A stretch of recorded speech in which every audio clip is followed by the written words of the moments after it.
So, Mark, Vegas is officially a big boy city. Allegiant Stadium, 2 years old now. July 30th was the end of construction. It doesn't even seem like it's been 2 years, but there it is. Yeah, I was kind of surprised when I saw that, but I guess a year of it being COVID year where there were no fans and everything, it's only been used for like a year, so I guess that plays into it. But yeah, it's kind of surprising to see it 2 years old. It sounds like, or it seems like the players are getting arrested a lot less these days, so that's a good sign. And then hopefully they figured out how to put on a concert without bad speakers finally. I wouldn't hold out hope for that. But I was talking to my friend the other day, and not only is Allegiant 2 years old, T-Mobile Arena is 6 years old. The Golden Knights are going into their sixth season, and we're going to talk about sports later in the show. But Vegas, yeah, it's really cool to see all that. Yeah, 6 seasons. Hockey seems strange too. Like it feels like maybe 3, 4 years. So just shows you how quickly like you lose perspective of time and stuff when you think back at things. Unfortunately, the Golden Knights peaked in their first season. That's the only yeah, that's the only problem.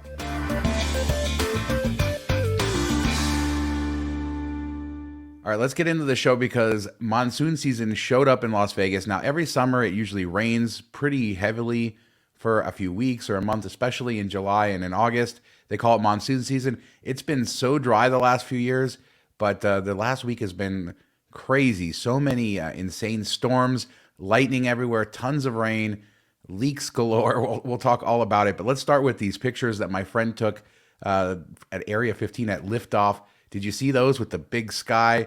I think he played with the colors a little bit, but it's still a spectacular sight. Yeah, it looks really cool. And liftoff was one of my favorite things we did last time I was in Vegas, and such cool views from up top there. But just seeing that structure with the lightning in the background, lightning's so always so cool looking, and to capture it in a photograph like that is definitely cool. Maybe he didn't mess with it. You never know. Did he put He did. He hashtag no admitted that he played filter? with. Oh, No, he admitted he played with the color a little bit, but yeah, still spectacular and nice, nice showing off Area 15 in that liftoff thing. Now there was a rough week for downtown casinos when it came to like the weather and things like that. There was a fire at El Cortez not too long ago, with smoke all through the casino. We saw that. But the big news was, let's start with this. Did you see the guy who was playing slots? I think it was at Fremont in downtown, and the water is like pouring in from the ceiling because there was leaks because of so much rain, and he's still playing the slots. Like, yeah, does he have a problem? I'm surprised that the machine still worked at that point, and then you worry about getting electrocuted or something. Like it's so bizarre.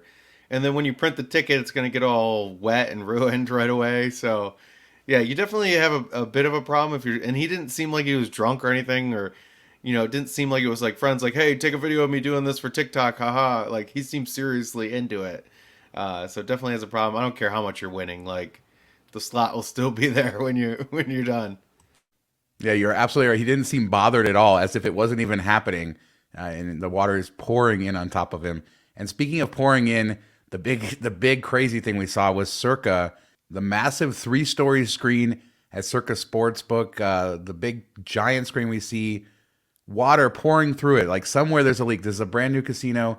We saw a leak before at Resorts World. Now Circa has its problems, but this was quite the sight to see. The damage had to cost quite a lot of money. Yeah, it must be like when Vegas stopped putting bodies in the wall from the killed from the mob, and that would like halt rain coming in, and now new construction's done really shoddy and crappy. I don't know, like you see it, and it was coming. It wasn't like a little drizzle. It was like a fountain coming in through a TV screen. Which how does that even happen? That it's coming down that interior wall into a TV screen and coming out there, and who knows how much damage happened. I'm sure they have insurance to cover it and all that, but the fact that it happens 2 years into a build is just insane. I don't care how much rain there is. That shouldn't happen.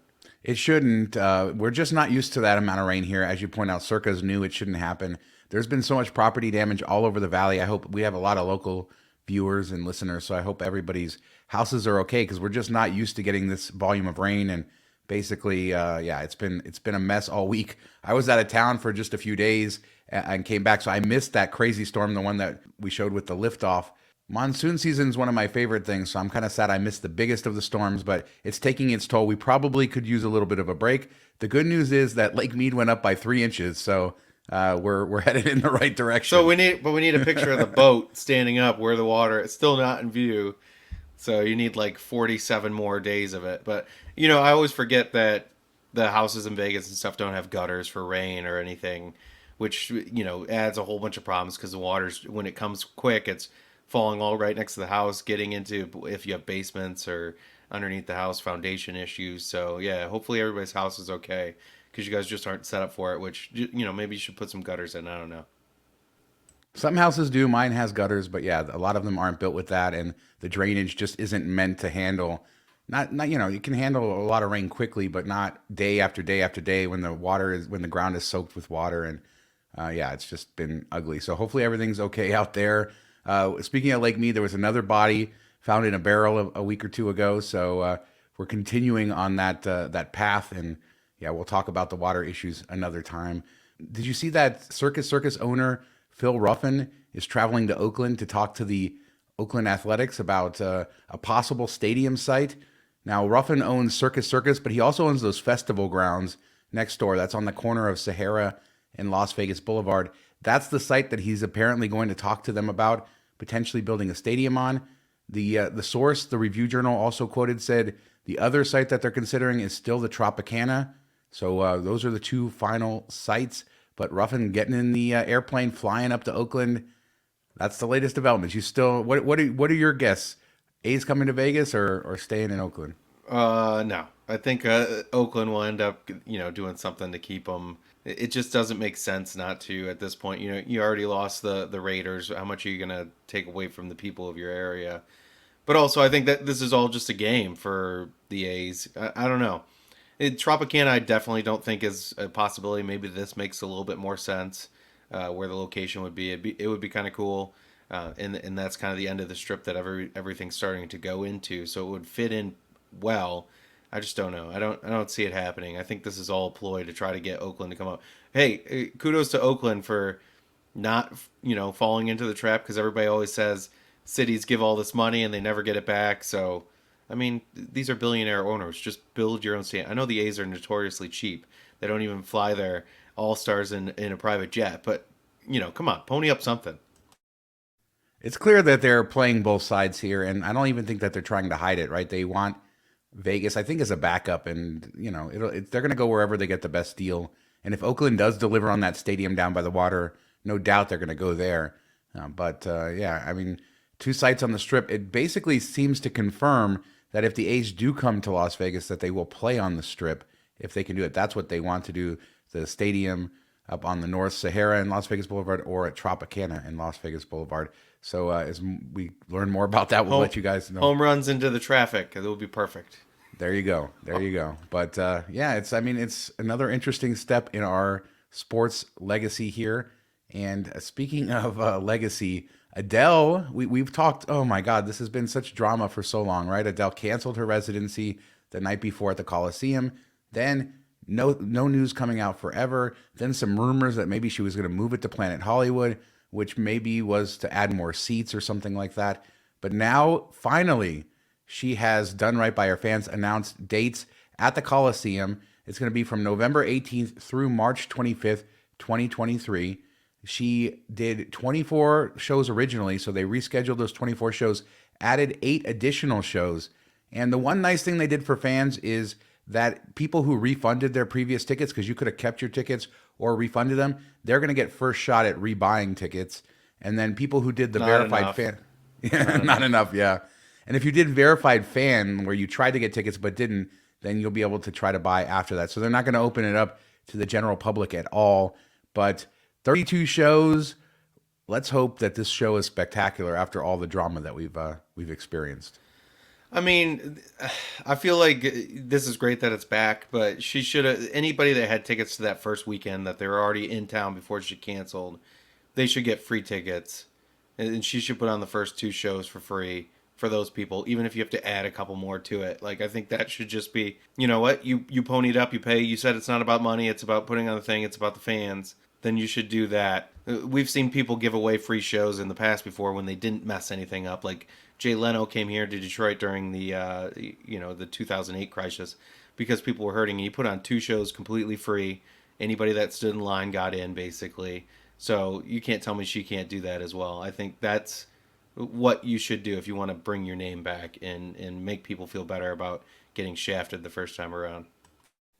It may be about the fans, but it's definitely also about the money, right? And she's making a lot of money, and this means a lot of money for Caesars. So I'm sure they were thrilled to add those 8 extra shows, and I'm sure there's a lot of fans who are happy to be able to get tickets because they sold out almost instantly. And hopefully people can get tickets. If you can and you don't want to go, I'm sure that they will sell for quite a pretty markup over over face value. So keep an eye on that. 10,000 a ticket. That's where they're going.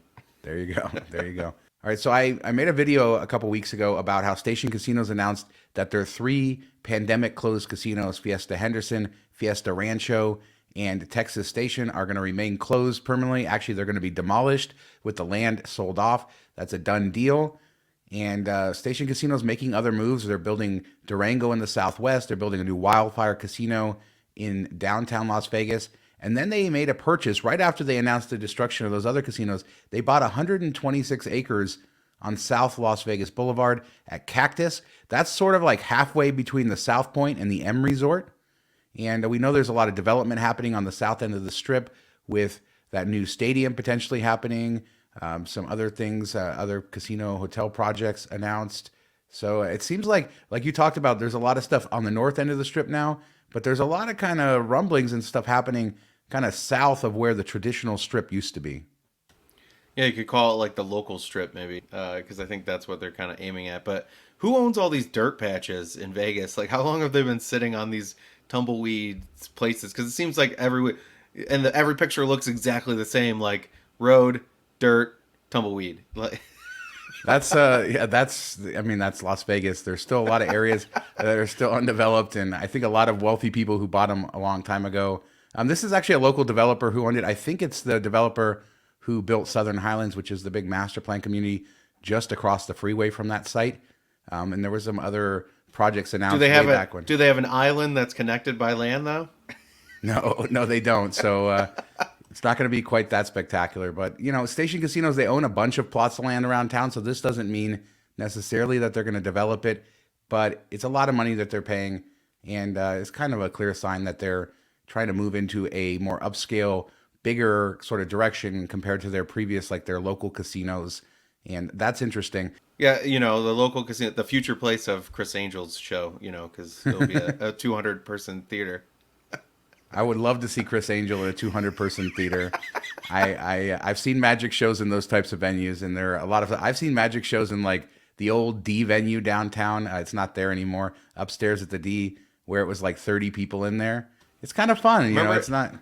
Remember the old Hooters theater? I don't even think they still have it, but like, yeah, it was like super tiny. They had a comedian and stuff in there, and yeah, I went to a show there, and it was cool. Like when the 50-person theaters are really cool. Yeah, I went to a hypnosis show there, and my wife Jasmine got hypnotized along with my friend Dave. It was a lot of fun to watch, and yeah, you're right. That theater was tiny. So, future home of Chris Angel. He has plenty of venues around town in order to to scale down. Come and do a 7-Eleven by you. All right. So the other Station Casinos news is Red Rock, which is their upscale resort in Summerlin, which is next to the Las Vegas ballpark in downtown Summerlin. A very high-end resort. I talked about it on the show maybe 6 months ago when I went there, how I just felt like the property was getting kind of dated, especially for being a luxury sort of high-end property. They announced a big renovation. Now, it's not clear like if they're going to fully renovate the casino floor, but they're adding several restaurants, renovating a lot of other stuff along the way, and they haven't announced quite everything that they're going to do. Some of the big stuff that they're doing, they're adding a Lotus of Siam, which is a famous Thai restaurant here in Las Vegas, adding a Greek restaurant, an oyster bar, renovating the high limit slot area, and doing some other renovations. So going to spend a lot of money on fixing up Red Rock, which is probably something that they need to do. And so yeah, Station Casino is becoming, it seems like we're talking about them more and more. They're becoming more relevant in the overall space. I mean, they've always been the biggest of the players in the local casino space, but now we're talking world-class resorts, building bigger properties, and I guess it's good to see that. I mean, they're another kind of big player. Yeah, it'll be interesting to see if they move their way into, if they try to stay more local themed, or if they move their way onto the Strip at some point, or if maybe the Strip grows out towards them anyway. So we'll see how it plays out. But yeah, it is cool to see, who else knocks down three casinos and then builds new ones too. Like that's just boggles my mind, even though I understand from the business perspective, but it still seems strange. I don't know. Maybe they're refelting all the tables and they'll get something out of it. When I sailed out of Seattle on the Alaska cruise a few weeks ago, I saw Lorenzo Fertitas, who's the the owner, the CEO of Station Casinos. I saw his yacht, which is I'll throw it up on the screen. It's crazy. So he's doing pretty well. Of course, he sold the UFC several years ago for billions of dollars. He's worth, I think, $3 billion, something like that right now. So yeah, he's done well for himself over the years. From that company, that family building small local casinos like Palace Station to becoming these sort of moguls, and it's kind of an interesting journey along the way. Station Casinos went bankrupt in 2009. They were kind of ousted, and then they came back, bought it for much cheaper. And yeah, it's just a very, very interesting story with that company. And we'll continue to follow the progress as they build their new properties and continue to make moves there. Now, speaking of that, one of the properties they sold was Palms, and Palms is bringing back the Ghost Bar August 3rd. So it's this week. It's opening back up, which is a good thing. I think a lot of people really excited about that. One of the most popular venues there. But there are some signs that Palms may be struggling. This week they sent out gift card offers to like a bunch of players there. $25 Visa gift cards, $50 Visa gift cards. Just come in, swipe your card at the kiosk, and they give you a Visa gift card to draw people in. That seems like maybe traffic's a little light. I don't know, like they've always done that in the past at other casinos. Maybe not recently, so that's kind of maybe a sign of the times or where it's going. And I think the casinos are starting to realize that people aren't booking into the fall and winter like they have been the last year or so. So I think it's more that versus like I wouldn't jump on the Palms is super struggling right now. They might be, but I think that's just a typical deal. I get that from the local casino quite a bit back in the day. So I wouldn't be too surprised with that, but I think it was an issue or kind of an oversight to not open the Ghost Bar when they launched. Like that was your premier property, like the thing that drew people in, kind of. So to not have that open from day one, I thought was kind of a miss. But I'm glad to see it opening again. Yeah, this is sort of an interesting thing because this has always sort of been the identity struggle of Palms, right? When the Maloofs built it, they wanted it to be this sort of strip-like casino and draw in other things. And initially it did really well with that. And then over time that sort of waned. It became more of a local casino. Station Casinos bought it, spent a lot of money to renovate it in the hopes that maybe they could bring it back to that sort of strip-esque resort. It struggled. They didn't make money. They sold it. And, now it's being run by a tribe that has local casinos. And so, to your point, that promotion is very much in line with local casinos and things that you see there.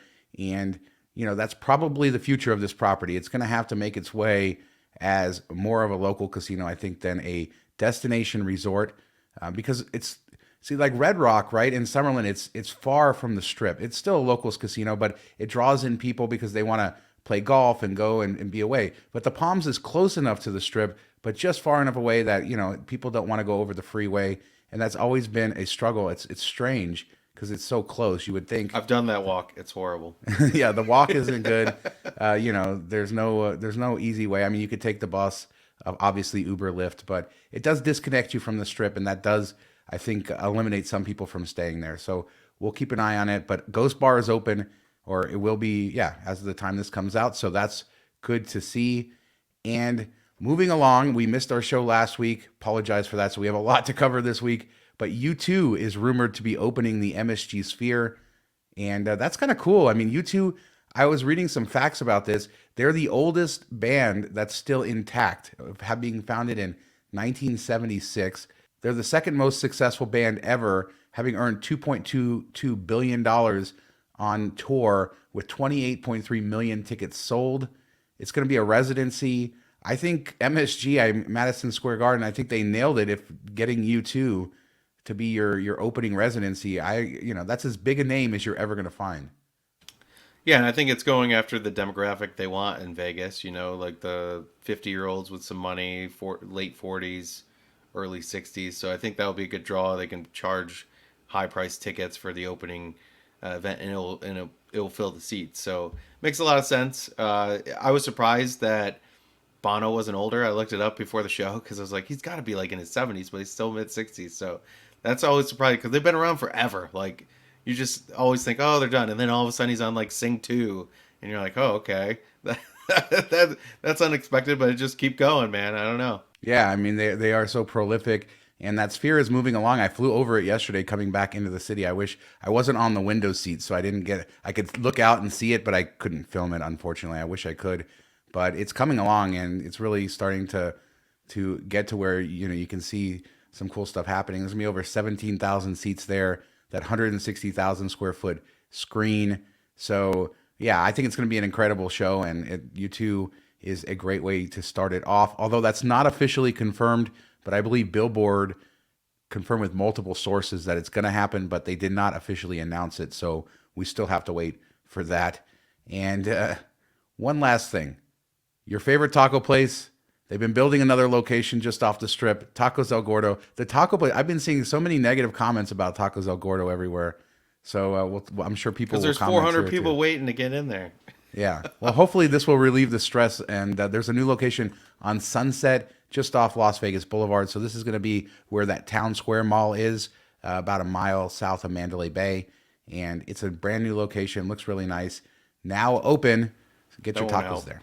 Yeah, I don't know if it will help that much. I mean, locals will go to the one on the South Strip, but I don't see anybody from like the Strip going down there, or that's always been popular now, or it's been popular recently because it's right across from Resorts World, which we've talked about how they famously don't have any late night eating food. They had that taco truck out front that had all the problems and had to get pulled out. So I don't think it will really release any of the pressure at that location. But we'll see, I guess. But I'm sure it'll be popular. Everybody that lives down by the south end will just go there. It'll be a lot easier drive. I just threw it in so everybody could tell us in the comments how Tacos El Gordo is the worst and so overrated. But Okay, no, I'm just kidding. I get you. But no, I mean, I don't know, for some reason, like every story I saw about this, I saw people just 'Cause I feel trashing like it. So everybody on TikTok, that's all they talk about. It's like, oh, you got to go here, yeah. you got to go here. So when anything gets overhyped, people just automatically go the reverse of it for sure. Yeah, and that's true. I mean, it is overhyped, and sometimes that happens with restaurants when they get overhyped. They kind of lower their quality too. They kind of rest on their laurels and they get comfortable. So maybe that's happening. It's worth saying that. But if you have a car, that's probably a good place to go. You could go get some tacos El Gordo, drive up to the Pinball Hall of Fame, make a day of it on the South Strip. But that's another area like we talk about that's booming. That's not far from where the train station will be. Not far from the new arena that's potentially getting built, the other land that Station Casinos bought, all that stuff. I feel like the strip may be like trying to extend south, but I don't know. So we'll see. I think that'd be good because I think Mandalay Bay and Delano and all that stuff is highly underrated, and a lot of people don't go down that way because it's just so far off. But it'd be nice to see that get some more traffic down there. I mean, you can skip Excalibur and that, but Yeah, just skip right over that. But yeah, let us know what you guys think. If you're in Vegas, let us know how the storms were. Did you have any damage? Did you see any cool lightning storms? Send us pictures. Send me some pictures on Twitter at Miles to Memories. Let us know anything else, Station Casinos, the floods, all of that stuff. Hit us up in the comments. Subscribe to the channel, and don't forget to tell a friend about us.